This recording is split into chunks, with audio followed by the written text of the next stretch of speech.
Il y a beaucoup de personnes dont la résistance aujourd'hui n'est pas seulement causée par les sorcières et les sorciers. Avant même qu'ils n'arrivent, ils t'avaient déjà trouvé dans un état de résistance. Ils n'ont fait que se joindre à une résistance qui était déjà en cours.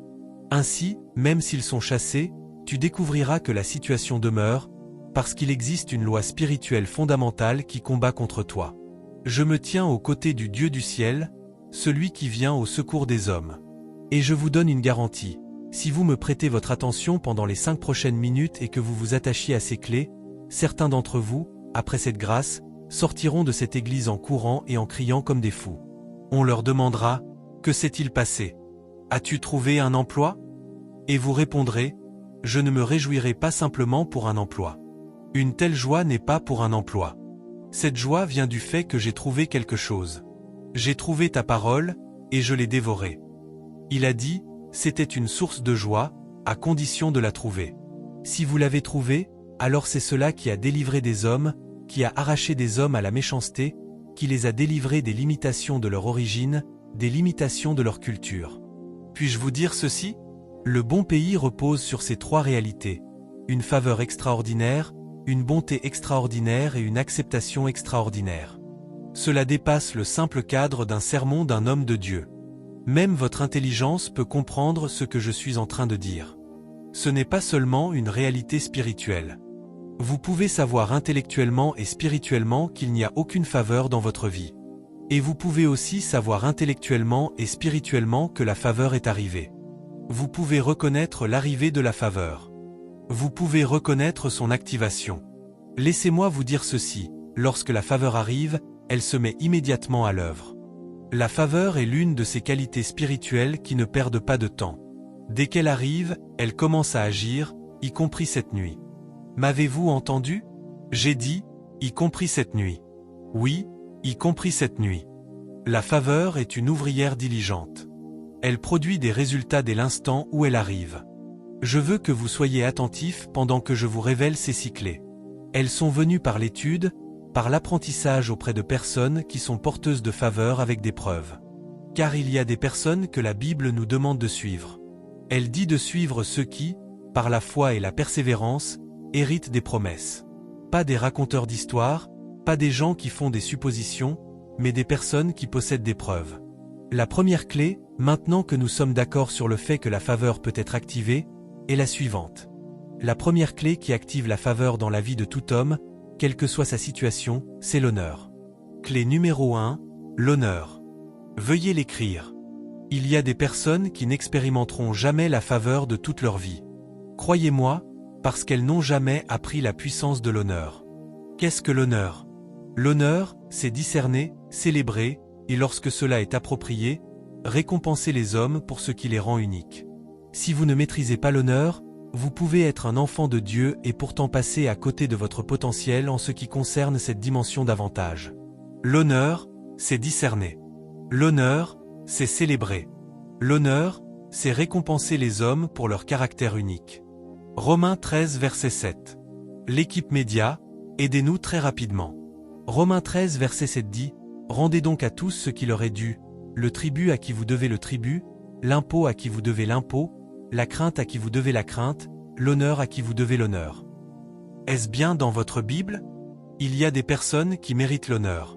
Il y a beaucoup de prédicateurs, d'hommes d'affaires, de professionnels, de jeunes, qui demeurent limités.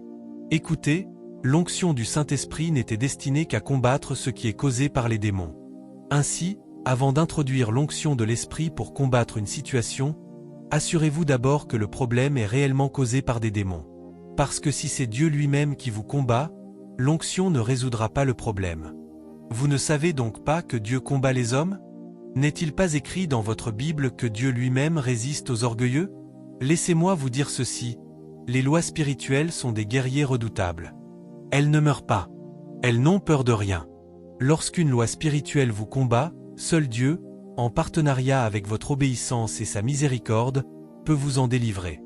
On ne chasse pas des lois. S'il vous plaît, écoutez. Écoutez attentivement. Écoutez, et remerciez votre homme de Dieu ainsi que sa précieuse épouse d'investir dans votre esprit. L'honneur. Nous vivons dans un monde où nous sommes devenus des experts pour minimiser les sacrifices des autres. Vous voyez des personnes qui ont investi leur temps, leur énergie, et vous dites « Oh, elles ont simplement eu de la chance.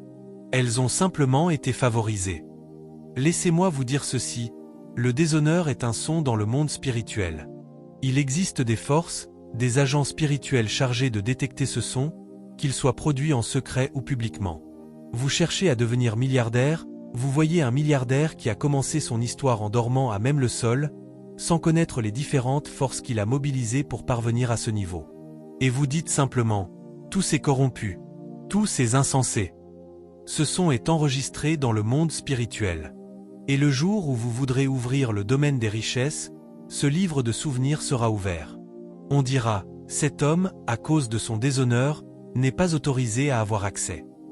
Souvenez-vous encore de ce qu'est la faveur, un accès extraordinaire. Alléluia. S'il vous plaît, écoutez très attentivement. Il y a beaucoup de personnes qui désirent marcher dans certaines dimensions, mais elles n'honorent jamais et n'apprécient jamais ceux qui portent cette grâce. Elles pensent simplement, qu'y a-t-il donc d'extraordinaire? Je veux marcher dans l'onction de guérison. Et pourtant, tout ce qui ressemble à l'onction de guérison, elles l'insultent. Je fais confiance à Dieu pour obtenir un endroit magnifique comme celui-ci. Qu'y a-t-il donc de particulier?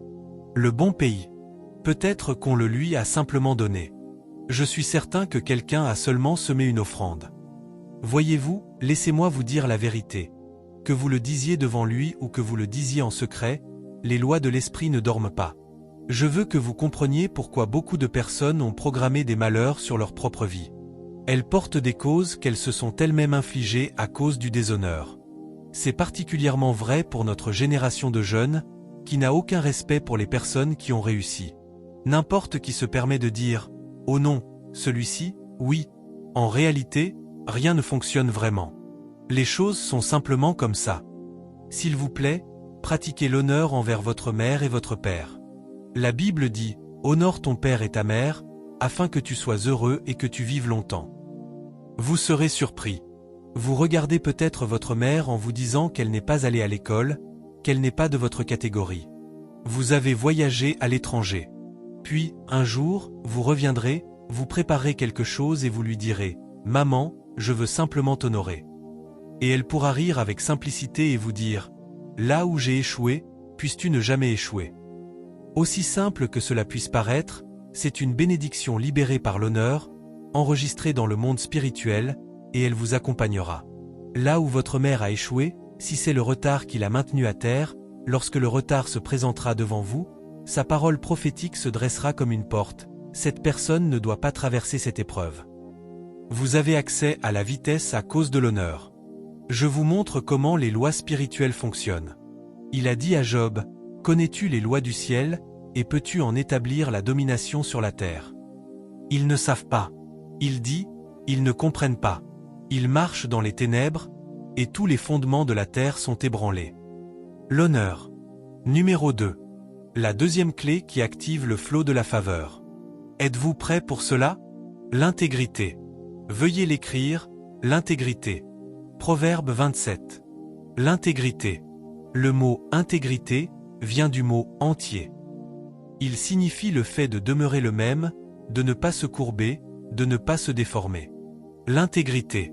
Il est écrit « Le juste marche dans son intégrité, ses enfants sont heureux après lui ».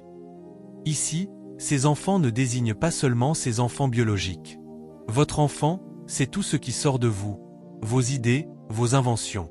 Le texte dit que, parce que vous marchez dans votre intégrité, tout ce qui sort de vous reçoit la capacité de prospérer. Il y a beaucoup de croyants qui n'ont aucune intégrité, et pourtant nous continuons à proclamer la faveur et à espérer qu'elle fonctionnera. Non. Numéro 3, à cause du temps. Une bonne intelligence procure la faveur, mais la voie du transgresseur est difficile. Le transgresseur n'est pas simplement un pécheur. Le transgresseur est celui qui viole continuellement les principes de Dieu. Êtes-vous prêt? La troisième clé qui active la faveur dans la vie d'une personne s'appelle la valeur et la contribution. Proverbe 18 verset 16. La valeur et la contribution. Je peux vous assurer que le degré auquel vous êtes utile et contribuez au bien-être des hommes, spirituellement, économiquement et sociologiquement, détermine le degré auquel vous attirez cette faveur dans votre vie. Veuillez lire avec moi ce qui est écrit ici. Dépêchons-nous. Il ne nous reste que quelques minutes. Prêt? 1, 2, lisez, le don d'un homme lui fait de la place. Il n'a pas dit qu'il le conduirait simplement devant des hommes. Votre don est un promoteur. Il peut vous introduire devant une catégorie de personnes appelées de grands hommes. Alléluia.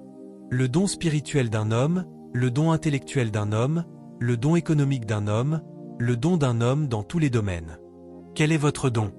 Tout ce qui constitue un avantage dans votre vie et qui peut être déployé afin de devenir une bénédiction est un don. Combien de croyants désirent la faveur dans leur vie tout en négligeant cela? Pourtant, vous découvrez qu'il existe des personnes qui peuvent se conformer à ce principe. Vous ne verrez pas un homme doué, qui aime Dieu, qui a développé et affiné ses capacités avec honneur et dignité, puis voir cette personne demeurer dans la honte. Il est possible que cela ne se présente pas toujours exactement ainsi, mais je suis en train de vous montrer les clés. S'il vous plaît, ne les oubliez pas. Numéro 1, l'honneur. Numéro 2, l'intégrité. Numéro 3, la valeur et la contribution. Dans la plupart des entreprises, lorsqu'elles réduisent leurs effectifs, elles utilisent le niveau de compétence et de capacité comme indice pour déterminer qui reste et qui s'en va. Numéro 4. La quatrième clé qui permet d'activer la faveur dans la vie d'un homme est la puissance des relations. Vous êtes aussi favorisé que le sont vos relations. C'est vrai. L'expression « soyez fécond » signifie « soyez relationnel ». Vous ne pouvez pas être fécond sans être relationnel. S'il vous plaît, écoutez très attentivement. Je vous soumets ceci. Dans ce royaume, l'identité de la personne qui vous déteste n'a pas d'importance, mais dans ce monde des hommes, l'identité de la personne qui vous apprécie compte énormément. Sommes-nous ensemble? Le roi déteste une femme, et presque immédiatement, elle cesse d'être reine.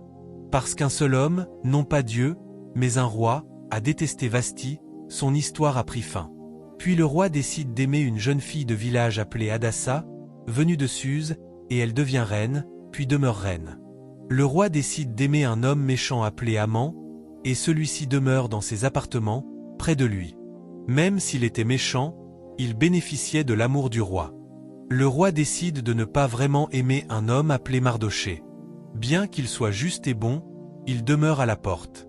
Le jour où le roi a changé d'attitude, leur situation a également changé. Écoutez, les cieux des cieux appartiennent à l'Éternel, mais il a donné la terre aux fils des hommes. Il y a aujourd'hui des personnes dont les sujets de prière, présentés pendant des décennies, ont reçu une réponse en un instant grâce à une relation. Tout, dans ce royaume, fonctionne selon la force de vos relations. Affermissez votre relation avec Dieu par son esprit, votre relation avec les mentors, avec les pairs, ainsi que votre relation avec les aides stratégiques de votre destinée. Vous êtes aussi fort que vos connexions, aussi fort que vos relations stratégiques. Alléluia! C'est très puissant. Lorsque Dieu veut vous bénir, l'une des nombreuses manières par lesquelles il le fait consiste à réduire la distance entre vous et la relation qui vous reliera à votre prochain niveau. Permettez-moi de vous poser une question sincère. Y a-t-il aujourd'hui, dans votre vie, quelqu'un que vous pouvez appeler à n'importe quel moment pour lui dire « J'ai besoin d'aide » et qui vous répondra immédiatement « Il faudra me passer sur le corps pour que je te regarde demeurer dans cette situation sans me lever pour toi ?» Si vous ne possédez pas une telle personne, permettez-moi de vous donner un sujet de prière.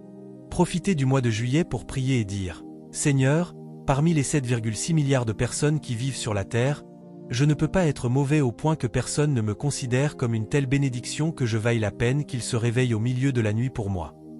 Il y a des personnes qui ne possèdent peut-être pas d'argent, mais qui sont plus riches que celles qui en possèdent, parce que tous ceux qui ont de l'argent les apprécient. Sommes-nous ensemble?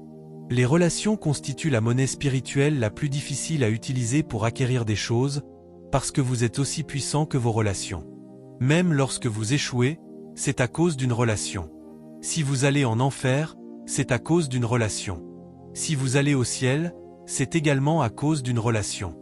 La relation est à ce point puissante. Sa validité se poursuit même après cette vie. Puis-je vous dire ceci? Ceux qui détestent tout le monde et disent « Moi, c'est uniquement avec le Saint-Esprit que je marche », alors qu'ils détestent les hommes, qu'ils ne saluent personne, qu'ils ne sont aimables envers personne et qu'ils ne se soucient de personne, disent parfois « Je m'en moque. Je gagnerai seul avec Dieu ». Vous avez raison, mais votre victoire demeurera dans le monde spirituel. Pour qu'elle trouve une expression ici-bas, demandez à l'ange ce qu'il faisait auprès de Marie. Aussi puissant que Dieu soit, il a dû passer par un ange, s'humilier et expliquer poliment les choses à Marie. Marie a dit, « Comment cela se fera-t-il ? Vous avez besoin de la coopération de mon sein. Vous devez me donner une explication. » L'ange ne s'est pas mis en colère contre elle. Elle devait dire, « Qu'il me soit fait selon ta parole. » Dans le cas contraire, il aurait dû entreprendre un autre voyage laborieux pour chercher une autre vierge. Si Dieu s'est humilié pour honorer les hommes, qui êtes-vous pour les déshonorer? Voyez-vous, certaines des attitudes religieuses que nous entretenons sont précisément la raison pour laquelle nous continuons à souffrir inutilement. Les anges ne signent pas de documents. Ce sont les hommes qui les signent. Une seule personne peut signer pour 10 années de votre vie. Il lui suffit de dire « Veuillez l'aider » et tout est réglé. Écoutez, si vous rentrez chez vous ce soir en ayant appris cela, certains d'entre vous devront peut-être appeler certaines personnes et leur dire « Je suis désolé. Je suis allé à l'église et j'ai compris certaines choses. Écoutez, j'aurais aimé avoir davantage de temps.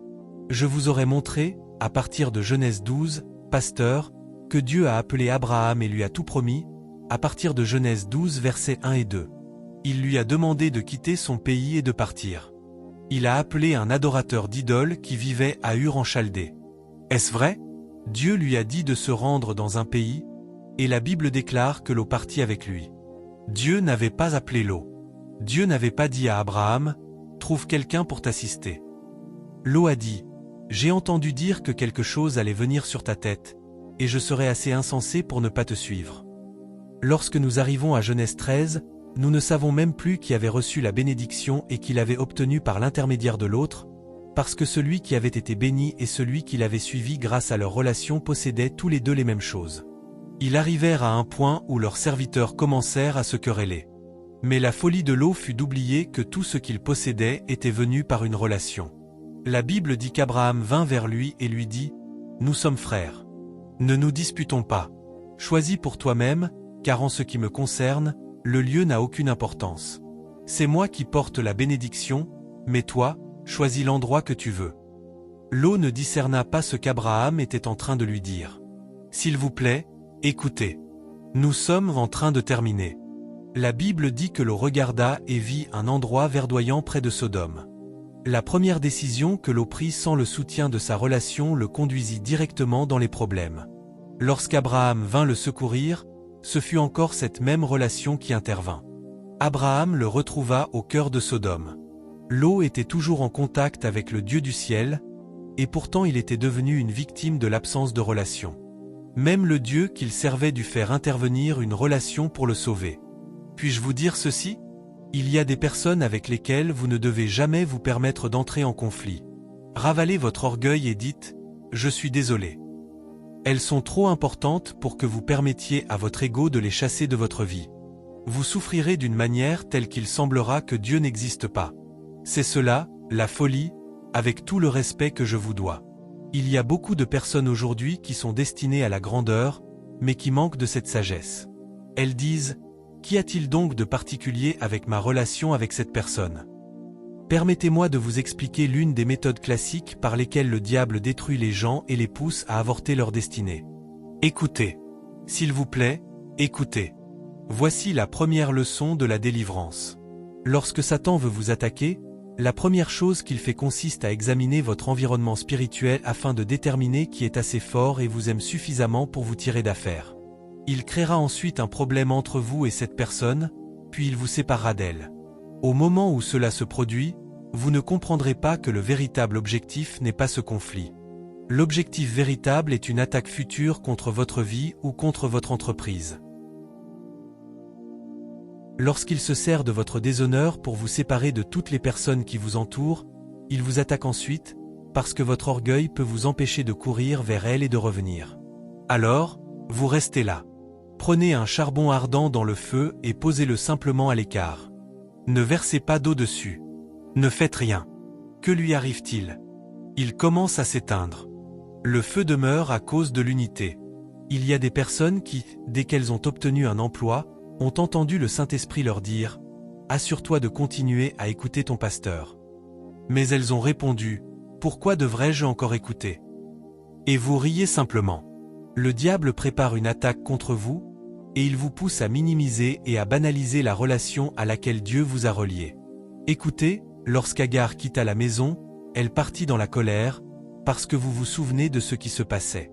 Et elle avait raison, parce que Sarah était jalouse et en colère. Laissez-moi vous dire ceci, lorsque le Seigneur la rencontra dans le désert, souvenez-vous que son enfant pleurait et qu'elle pleurait elle aussi. Savez-vous ce que le Seigneur lui dit? Il lui dit, « Retourne et soumets-toi à ta maîtresse. » Ah, Dieu, n'as-tu pas vu tous les cris et tous les tourments que cette femme m'infligeait? Il répondit, « Si tu veux prospérer, retourne.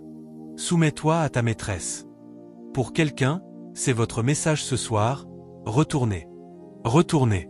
Vous pouvez être dans cette église, avec tout le respect que je vous dois, sans être véritablement connecté.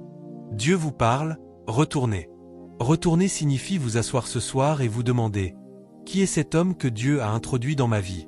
Il rit peut-être avec moi chaque jour. Nous nous prenons peut-être dans les bras. Nous mangeons peut-être même ensemble. » Alléluia. L'une des raisons pour lesquelles j'ai un profond respect pour la femme de Dieu, c'est qu'elle reconnaît que, même si elle est son épouse dans le cadre du mariage, elle sait aussi que, lorsque cette grâce se manifeste, elle doit ouvrir son cœur pour la recevoir. Laissez-moi vous raconter une histoire. Il ne me reste qu'environ 8 minutes, puis nous prierons. Écoutez attentivement. C'est une histoire vraie. Il y a de nombreuses années, j'assistais à une conférence, et un homme de Dieu raconta cette histoire. Quelle était cette histoire? Dans une église comme celle-ci, un homme de Dieu et son épouse ne voyaient absolument rien se produire dans leur vie. Il n'y avait aucune faveur dans leur famille. Zéro faveur. Pourtant, dans l'église, des portes s'ouvraient. Les gens venaient témoigner, « Le pasteur a prié pour moi. » Voyez-vous, l'onction qui repose sur vous ne travaille pas en votre faveur tant que vous ne vous humiliez pas de la même manière qu'un membre s'humilie. C'est la seule raison pour laquelle l'onction agira dans votre vie. L'onction qui repose sur votre fonction ne vous répond pas simplement parce que vous en êtes le porteur. Non. Écoutez. Le camion-citerne qui transporte du carburant ne se ravitaille pas directement à partir de lui-même. Il doit lui aussi se placer dans la file pour recevoir du carburant, même s'il est un camion-citerne qui transporte du carburant. Ne dites donc pas, je porte l'onction, elle agira automatiquement pour moi. J'écoute mes propres messages, je me mets à genoux et je lève les mains lorsque cet homme de Dieu prophétise. Laissez-moi terminer mon histoire. À un moment donné, il se demandait, comment pouvez-vous exceller dans l'église? Elle prononçait des paroles sur les gens, mais à la maison, tout allait de plus en plus mal. Un jour, pendant un culte comme celui-ci, pasteur, et c'est une histoire vraie, l'épouse de l'homme de Dieu se leva et sortit simplement. Imaginez la femme de Dieu qui se lève et quitte le culte. Les gens se demandaient, que s'est-il passé? Même son mari était inquiet. Il termina rapidement le culte, termina les entretiens, puis se précipita à la maison. Il lui demanda, « Chérie, qu'est-ce qui ne va pas? Ai-je dit quelque chose? Ai-je fait quelque chose sur l'estrade ?» Elle ne répondit pas un seul mot. Il s'assit à table pour manger. Ensuite, elle vint lui servir son repas, et il remarqua que le plateau avait changé. Il demanda, « Qu'est-ce que tout cela? Depuis combien d'années sommes-nous mariés? S'il te plaît, apporte-moi simplement de la nourriture.